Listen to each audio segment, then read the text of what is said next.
Ok les gars, bon, je me suis pas foutu de votre gueule.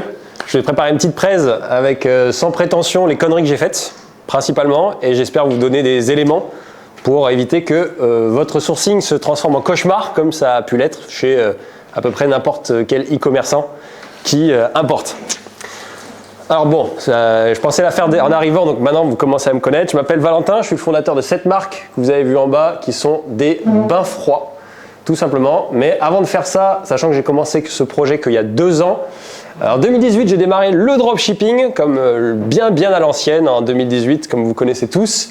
J'ai découvert Amazon FBA en 2020 et maintenant j'ai switché sur le e-commerce vraiment de marque. Et j'ai l'impression d'être d'ailleurs le seul ici, donc je vais pouvoir peut-être vous donner des éléments par rapport à ça.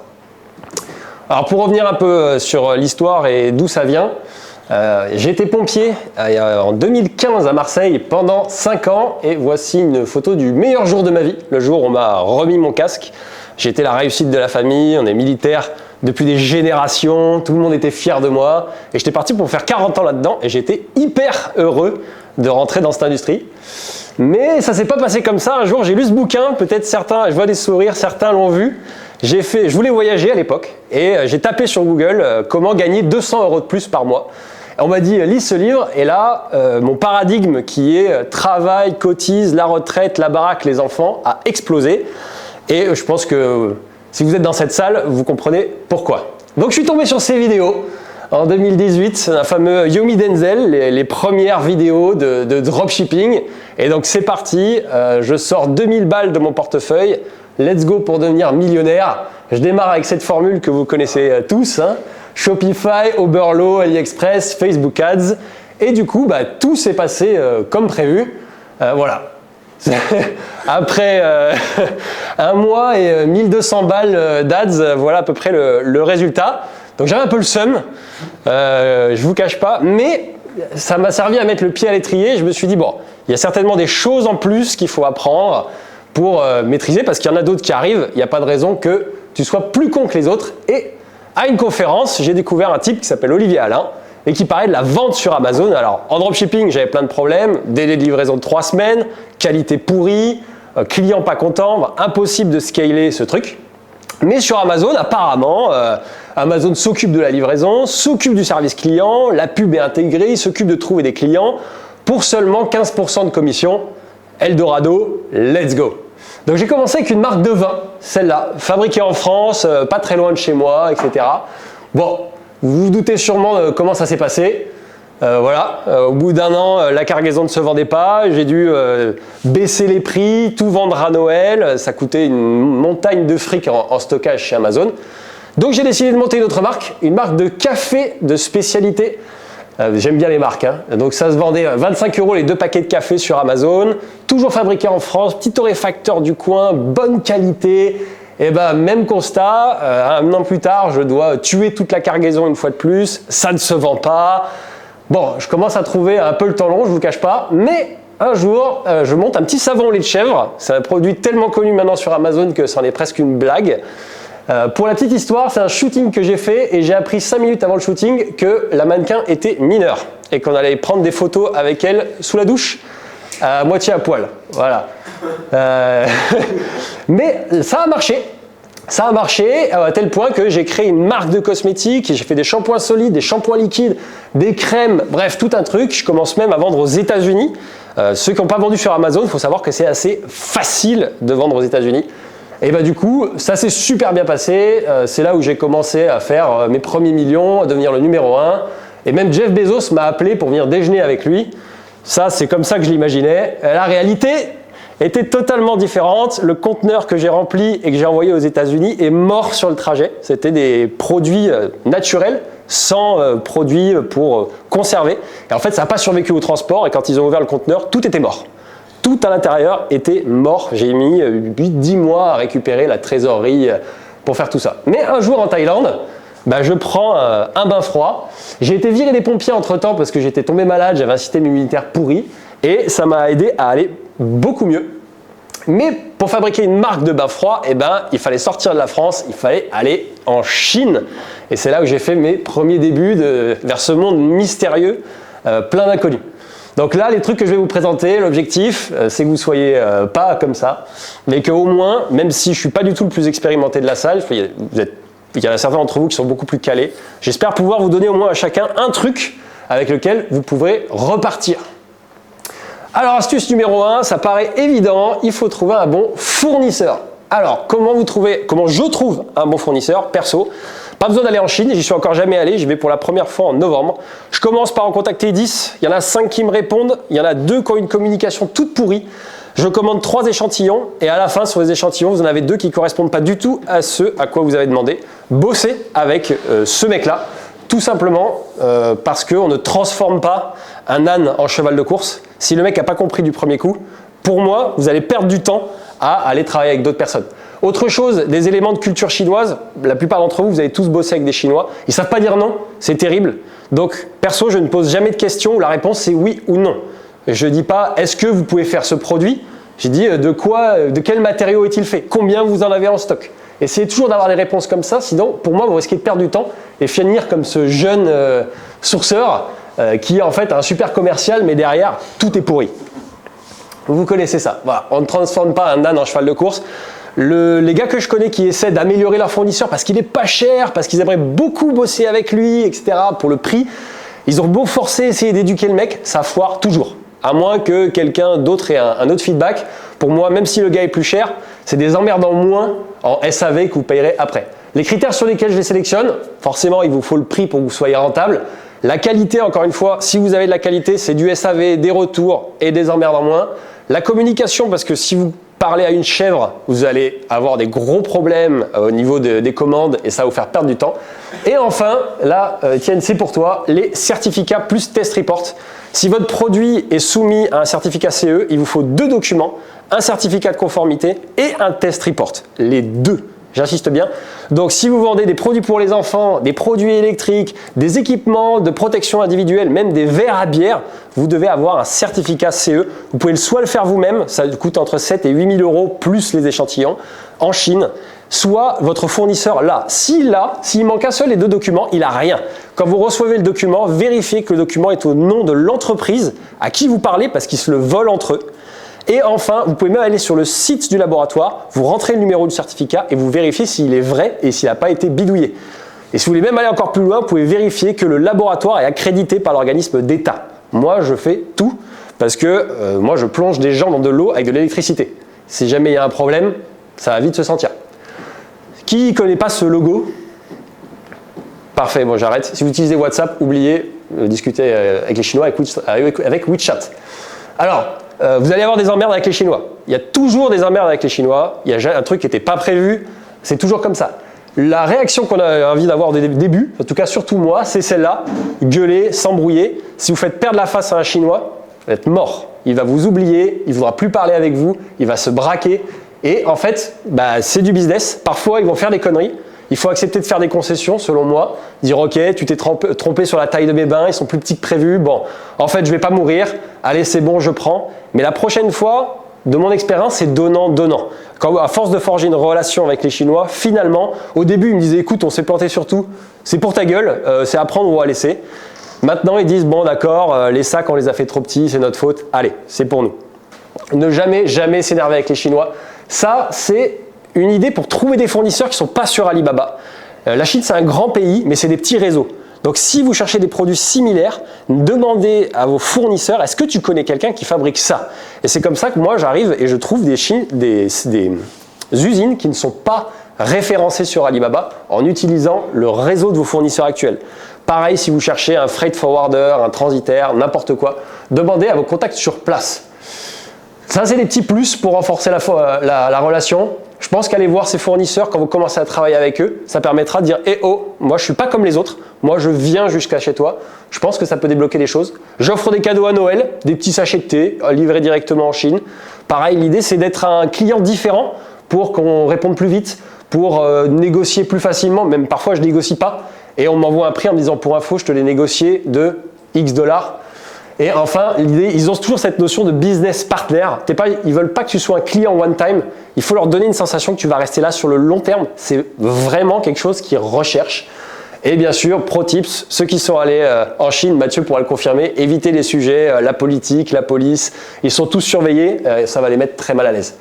Ça, c'est une autre astuce pour trouver des fournisseurs. Le registre des douanes américain est public. Si vous avez un concurrent qui est aux US qui importe, vous allez sur Import Yeti, vous mettez le nom de votre fournisseur et il va vous donner combien il importe par an, les volumes et même peut-être le fournisseur si le point d'enlèvement c'est le fournisseur. Vous pouvez taxer ça, il est obligé de faire une démarche administrative pour être enlevé de ce processus. Personne ne le fait. Astuce numéro 2, pour pas avoir d'emmerde et économiser de la thune, trouver un bon transporteur.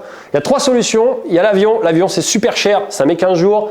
Le train, ça coûte moins cher, ça met 35 jours. Le bateau, ça coûte le moins cher. Actuellement, ça met 60 jours. Choisissez en fonction. Vous pouvez même faire des combos et séparer votre cargaison pour pas tout mettre dans le même bateau.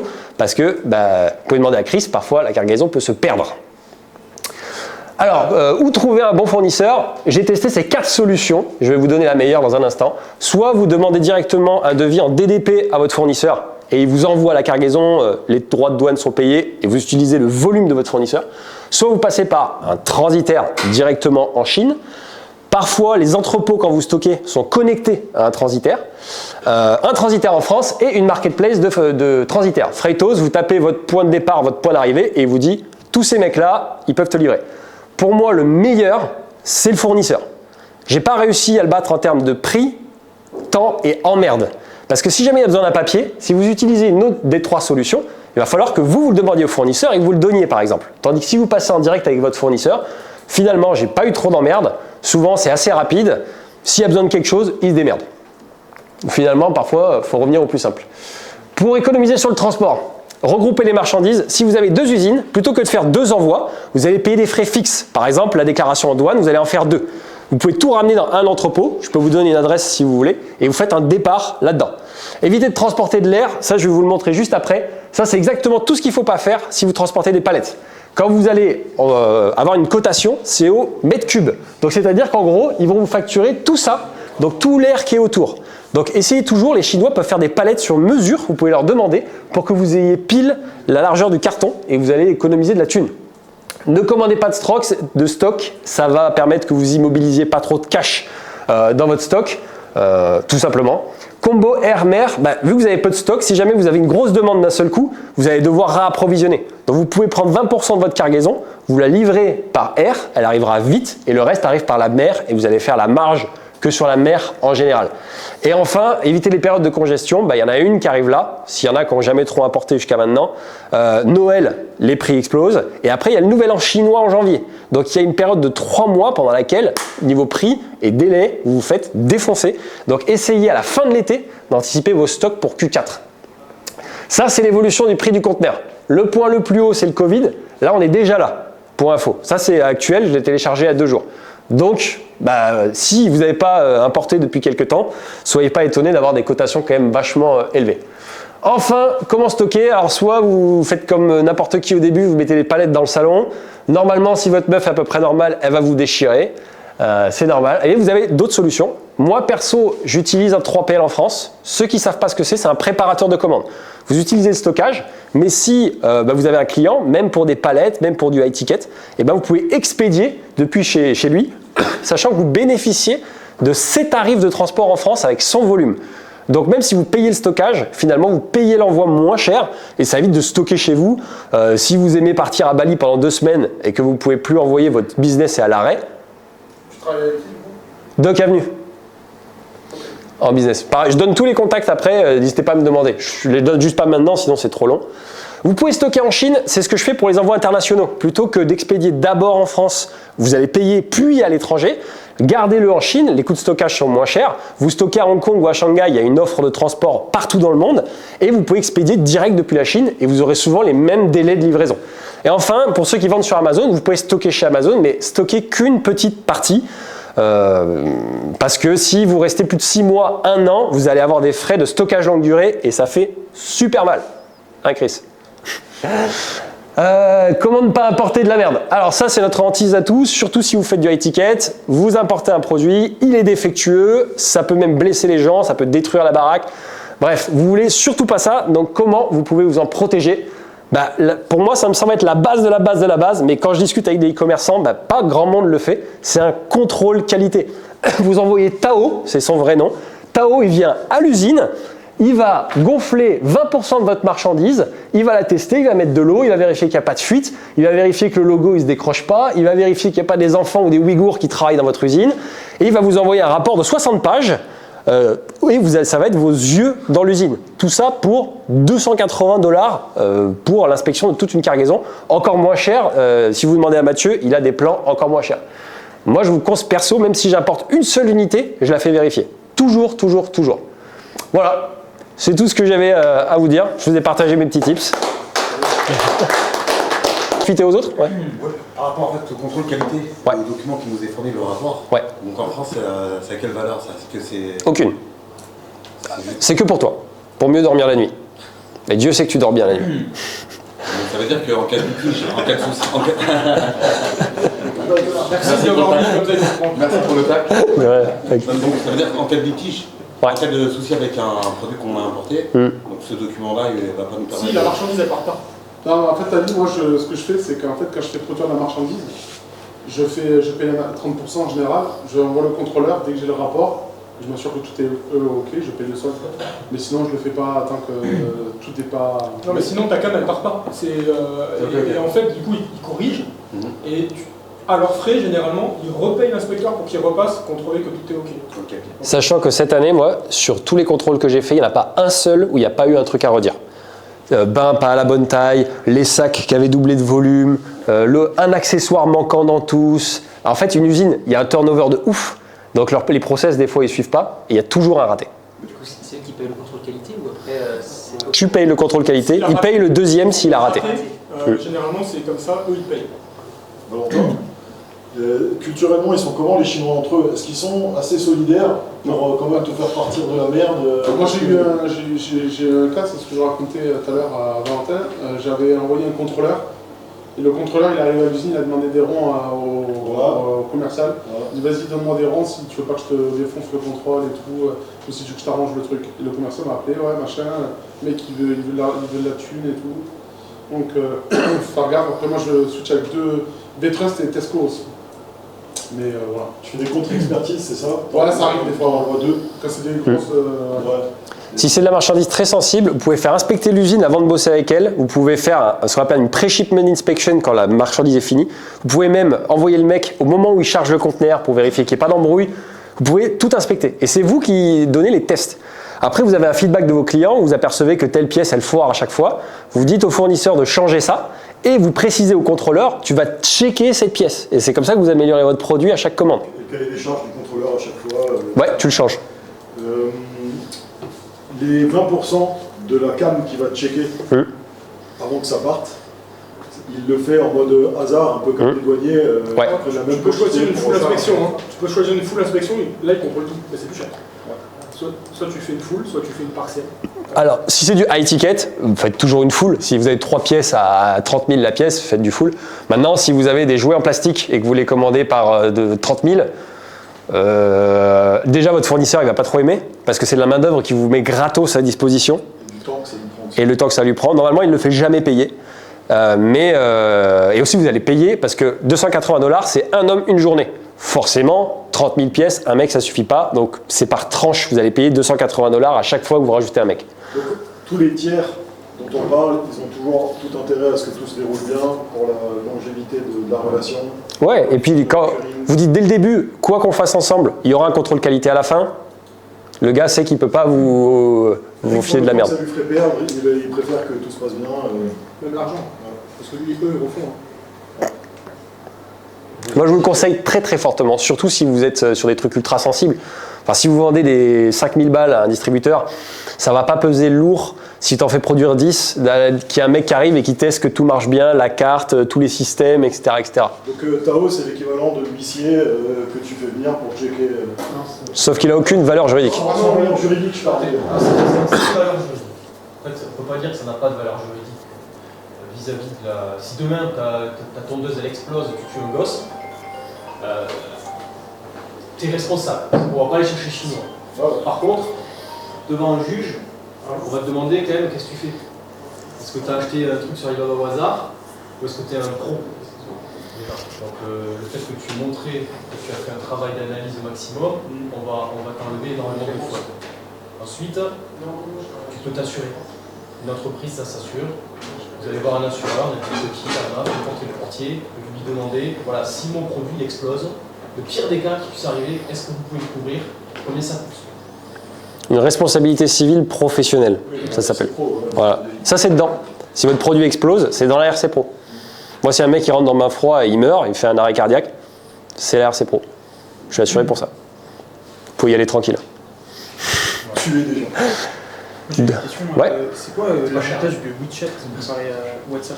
Le WeChat, c'est culturel. C'est-à-dire qu'ils n'ont pas accès à WhatsApp normalement. Ils doivent passer par un VPN. WhatsApp est interdit en Chine. Donc ils le font quand même.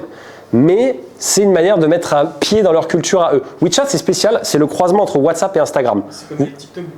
Il n'y a qu'un TikTok là-bas et un TikTok hors Europe. Non, c'est le même WeChat partout. C'est pas pareil. Mais sauf que, comme je t'ai dit, tu as une appli de message, mais tu as aussi des applis pour mettre des photos. Moi, je mets des photos de ma life. Parce que les Chinois ont une séparation vie pro, vie perso assez légère. Des fois, tu as des photos de leurs gosses, des photos de ce qu'ils bouffent. Mais en fait, moi, je fais la même chose. On est tellement différents culturellement que si tu veux réduire un peu cet écart, tu seras pour moi un peu plus pris au sérieux si tu les contactes par WeChat. Ouais, sachant que si vous voulez WeChat, faites-le maintenant. Il faut être parrainé par un autre mec qui a WeChat. Ouais, donc, activez-le maintenant si vous voulez. Et ceux qui ont WeChat, ici, on vous parraine. Et vous assurez tous vos frais maritimes? C'est par défaut, il y a toujours une petite assurance. Ouais. Tu peux ne pas la prendre, mais Ouais, c'est ridicule de ne pas la prendre. C'est 2%, je crois. Et à chaque fois, ça couvre s'il y a un conteneur qui a eu un problème? En gros, ça te couvre si le conteneur disparaît. D'accord. Parce que si tout ton conteneur et que la marche, moi ça m'est arrivé des machines de 400 kg les unes sur les autres, parce que le fournisseur il charge un comme un bœuf, ben en gros le fournisseur il va te dire c'est la faute du transporteur, ils ont mal chargé le conteneur, ou ça s'est baladé sur le bateau. D'accord. Je sais que si tu l'as expliqué, mais en gros, ton conteneur, tu peux choisir si tu veux que ce soit en haut du bateau ou en bas du bateau. Ok. Ça fait en haut d'un bateau, en mer, ça fait ça en fait. Ah oui, oui. Donc quand tu as des machines, il y a 3 tonnes qui bougent, qui fait ça pendant des heures et des jours, ben en fait tu as des soucis. Ah oui, et en fait quand tu passes par le chinois, souvent c'est moins cher parce que tu mets un bout. Ok, je vois. Et tu peux demander à ton transitaire aussi de voir s'il peut te mettre en haut, en bas, parce que alors tu peux tout simplement dire à ton chinois de bien verrouiller le stockage dans le conteneur, on prend des photos, sangler, etc. De façon à ce que si on retourne le conteneur à l'envers, il n'y a pas de souci, c'est ça la règle. Et donc après, quand tout ton conteneur, s'il y a des soucis, il ne faut surtout pas décharger. C'est-à-dire qu'avec le routier, il faut montrer que tu as pris une photo à l'intérieur du conteneur. Et là, tu essaies de faire une réclamation. Mais ton routier va te dire ben, voyez votre transitaire. Ton transitaire va dire voyez le chinois. Le temps que tu cherches, tant pis, c'est que c'est ta faute. Tu signes pas le bon de livraison, quoi, grosso modo. Ouais, mais Et si ça craint, envoyez un inspecteur pour vérifier le chargement. le problème, c'est que tu as peut-être 3 machines sur 10 qui sont abîmées. Tu vas pas arrêter ton business. Donc tu vas quand même en décharger et au final, tu acceptes le truc. Voilà. Donc le jeu, c'est qu'on dit Valentin, c'est que tu sécurises le produit et le chargement. Et après, c'est ton problème. Mais l'assurance du transitaire, c'est que si vraiment le conteneur disparaît. Mais du coup, Tu le mets sur ton ballot, d'ailleurs. Oui, c'est rare. Ouais, Je regardais, je crois que c'est 20 par an. C'est rien. on en voit. Ouais. Après, si vous vendez des produits moins chers, vous pouvez toujours prévoir un pourcentage de casse. Moi, dans mon business plan, je sais que j'ai 2,5% de taux de retour. Ça, c'est de la perte sèche. Mais je m'en fous du coup quand les gens m'appellent. Tant que je suis dans ce 2,5, c'est prévu. Je sais que je garde ma marge. Tu l'as calculé pour être impacté sur le prix public aussi. Ouais, exactement. Donc c'est une autre solution pour te protéger et dormir tranquille et pas avoir le seum à chaque fois qu'il y a un mec qui t'appelle parce qu'il n'est pas content. Et tu vois, ton type de produit, alors c'est quoi les éléments qui constituent ton produit qui peuvent prendre cher en cas de souci là?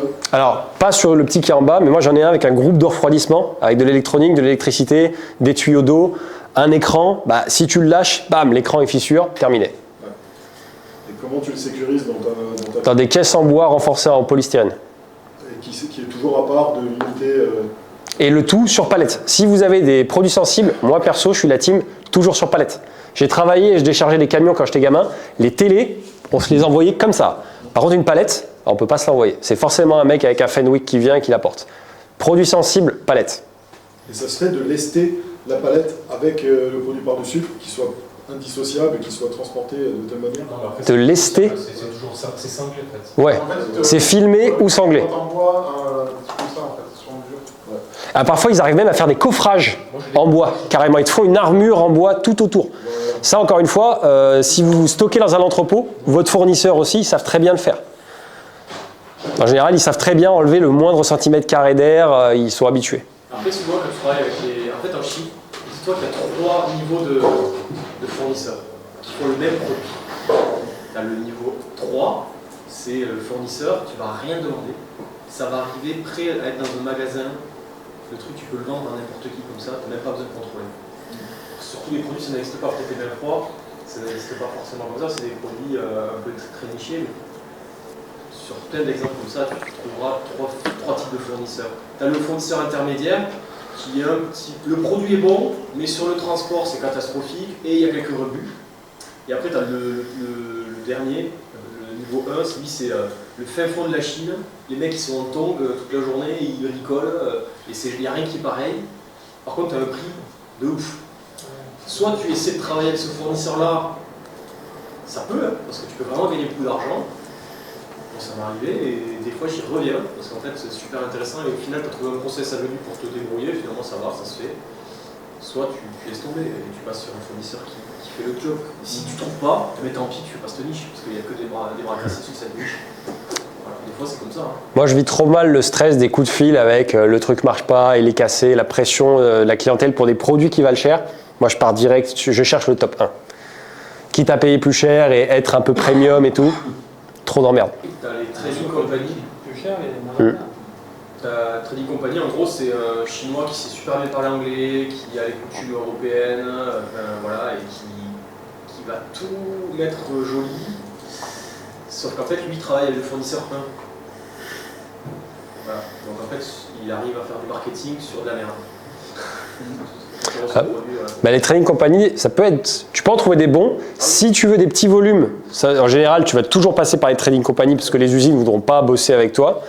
En général, il y a peu de personnalisation possible. Si jamais vous voulez changer, en général, tu prends le produit brut et il colle ton logo dessus. Mais par contre, vous ne savez pas avec qui vous bossez. Ouais. Et puis Smaki, sur Alibaba, des fois, ils sont tous passés pour des usines. Ouais. Tu peux quand même, sur Alibaba, tu as le Verified Supplier. Et je trouve que tu as quand même un cabinet externe qui est du tamponné, qui a mis des photos, qui a checké que c'est une usine. Ça peut être faux. Ça peut être faux, mais encore une fois que tu vas envoyer ton inspecteur qualité, il va checker à la fin s'il y a des outils de production ou pas, et il va te faire des photos de tout. Donc tu auras un visuel sur l'endroit où tu produis. Après, tu fais la vidéo sur WhatsApp avec le gars, il te montre l'usine. Tu peux faire la vidéo avec WhatsApp aussi. En fait, il faut imaginer, tu as une grande ville pour chaque niche. Ouais. Donc tu as la trading company qui est dans la ville, qui va te dire, si tu veux, on fait une visio et il t'amène dans l'usine, en fait c'est pas chez ça marche pas. Ouais. Donc tu pourras pas forcément savoir. MadeInChina.com, je trouve que c'est beaucoup plus safe. Ouais. Tu as beaucoup plus de fournisseurs. Moi je passe par 188, moi. Enfin, à l'époque. Ouais, mais c'est plus. Ouais, Tu utilises DeepL pour traduire au chinois simplifié. Non, je l'avais pas fait. Mais maintenant j'y vais en fait. Je me fais plus chier. Je peux carrément voir les fournisseurs. Le seul détail avec 1688, c'est comme c'est le Alibaba pour le marché interne, il y a une notion, pour pouvoir exporter, les fournisseurs doivent avoir une licence export. S'ils ne l'ont pas, techniquement, il ne peut pas sortir la cam du pays en direct. Il faut passer par l'intermédiaire. Je vais revenir sur ce que tu disais tout à l'heure. Tu demandais les certificats CE, mais même les transitaires, ils te le demandent, sinon la cam ne peut pas sortir en fait. Ouais. En général, comme tu dis, des fois ils peuvent donner des défauts, etc. Mais moi, combien de fois j'ai vu des fournisseurs, non, nous on n'a pas de certificat, hein, donc démarre-toi pour le transport. Voilà. Pour moi, si jamais tu as un fournisseur qui est aussi peu... Pour moi, ça montre une marque de sérieux. Si le mec a pris le temps de faire des CE, pour moi, c'est un gros red flag. Enfin, moi, Alors d'ailleurs, je ne l'ai pas, ça c'est le mec honnête. Je vais l'avoir, on est en train de le faire, ou qui t'envoie qu'un document sur les deux. Le certificat de conformité et le test report, t'en as qu'un. Le truc n'est absolument pas valable. Donc, pour moi, vous avez un mec qui, au début, ils vont rechigner, ils n'aiment pas les donner parce qu'ils savent qu'on peut les redonner, ils peuvent se les faire piquer. Vous insistez un peu, si vous ne les donnez pas, moi perso, je me casse.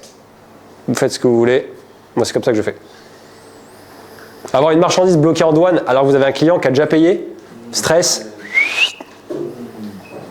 Et ça, c'est souvent le cas avec les Américains et les Canadiens. Alors, il n'y a pas de certificat CE si tu envoies aux US, c'est d'autres normes. CE, c'est que pour l'Europe. Mais si vous apportez des cosmétiques ou de la bouffe, ça sera FDA. Les enfants, je sais rien, jamais fait ça. Bref. Donc, parfois, ça peut être plus simple. Australie, c'est pareil, c'est un autre monde. Bon, pour le moment, je pense que vous êtes tous sur l'Europe, plus ou moins. Donc, c'est CE. J'ai pas suivi tout à l'heure. C'était quoi la marchandise que tu as fait livrer? En fait, quand tu es arrivé, c'était foutu. Des cosmétiques. C'était quoi comme produit? Notamment des crèmes. Vous voyez un pot de Nutella qui est resté au soleil? Ouais. Il phase. Et bien, toutes mes crèmes, pot de Nutella. Beaucoup étaient transparents, c'est ça? Semi-transparent, mais en fait, c'est les différences de température qui a fait que la formule n'a pas tenu. Et en remélangeant. Tu peux pas. Au cas où. Alors, pot de Nutella, essaie de le remélanger. Ah ouais, c'est. Ça, c'est plus pareil. Trop tard. Non, trop tard. Qui avait terminé la Non. marchandise était morte? Le programme Vine. Donc, ça arrive dans les entrepôts d'Amazon. Il y a un programme des testeurs qui fait que tu donnes des produits. Et donc, en fait, ils prennent en vidéo le produit. Et je vois les mecs qui retournent les pots liquides. Et là, du coup, j'ai dû faire détruire la marchandise. Et quand tu envoies chez Amazon, tu payes la destruction en plus. C'était aux US, ça? Ouais. Ça coûte le programme pour postuler? Le programme Vine, Ouais. 170$ plus le prix des produits. Combien de produits tu peux mettre? 30 max. Ok. Même qu'en France, hein. Ouais, en fait, c'est comme en Europe. Ouais. Ouais, c'est le même. Et en plus, donc, quand tu veux, alors là, attention, c'est discussion Amazon, mais si tu vas en Europe et que tu gardes le même asine, tu importes tes avis produits. Ouais, ça, je savais. Ouais. Ça, c'est cool. Ça fait pas longtemps qu'ils l'ont mis en place, ça. Ça va faire 2 ans, mais. Ouais. Et même en Europe, avant, tu avais France, Italie, c'était à part. Là, ils ont tout regroupé. C'est pour ça que ça vaut le coup. Bon, s'il y en a qui veulent se lancer sur Amazon, c'est un peu spécifique, donc n'hésite pas à venir demander. C'est vachement chouette. Quand ça marche, c'est une tuerie. Quand ça marche pas, c'est un enfer. D'autres questions? Incoterm, en général, tu n'en utilises que 3. Le DDP, où il y a tout inclus, les taxes, les douanes, c'est jusqu'à ta porte. Le FOB, c'est ton fournisseur qui l'amène jusqu'au port et ton transitaire qui prend du port jusqu'à chez toi. Et Ex-Work, il le pose devant l'entrée de l'usine et tu te démerdes. Le CIF aussi. Le CIF, je l'utilise pas, je connais pas. Eh ben merci. Merci.